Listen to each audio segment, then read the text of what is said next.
when you mine is we have what's called the difficulty. And the network wants, and I say wants, I anthropomorphize it, but the network wants to have 10 Bitcoin blocks created per hour. So it adjusts what's called the difficulty, and it's called the target difficulty.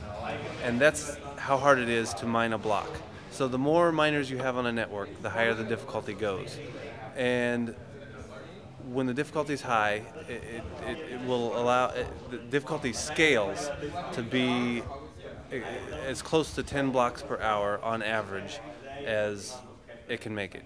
So every roughly 2,000 blocks, the network difficulty changes. So if the previous 2,000 blocks was creating, say, at seven blocks per hour, it will increase the difficulty slightly, so the difficulty would match the 6 blocks an hour. If say for the last 2,000 blocks, we were creating only 4 blocks per hour, it would lower the difficulty, so the hash rate on the network would create as close to 6 blocks an hour as possible. And that's I don't want to say that the network is intelligent, but it adjusts in close to real time every 2,000 blocks, which equates to approximately every 2 weeks. So at 6 blocks per hour, you'll get to 2,000 in about 2 weeks. So it'll be a little less than 2 weeks if we're creating more than 6 blocks. It'll be a little more than 2 weeks if we're creating less than 6 blocks. And that's where the difficulty comes into play. And when we release the terahash units, the first people with the terahash units will be working with a very low difficulty compared to the power of the network. So they'll earn quite a few Bitcoins.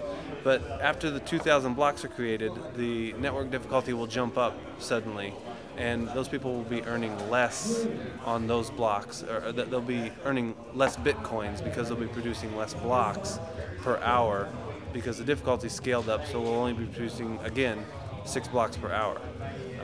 When we first release the terahash units, they'll be producing probably closer to 12, 13, 14 blocks per hour. And after 2,000 blocks have been processed, the difficulty will start to scale there, and it will eventually reach an equilibrium with the hash rate.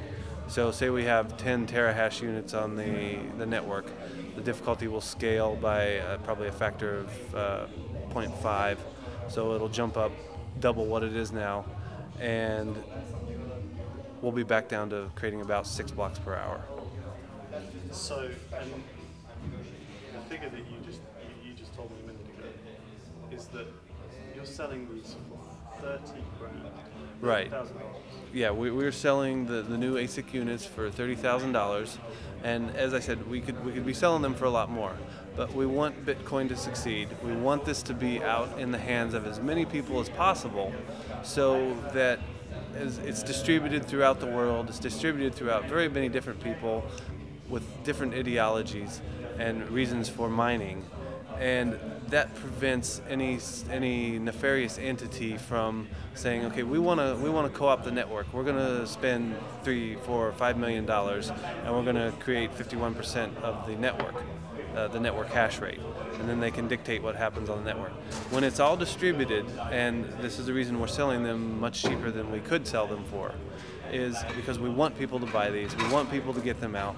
We want to make it impossible for an entity, or very costly for an entity, to destroy Bitcoin.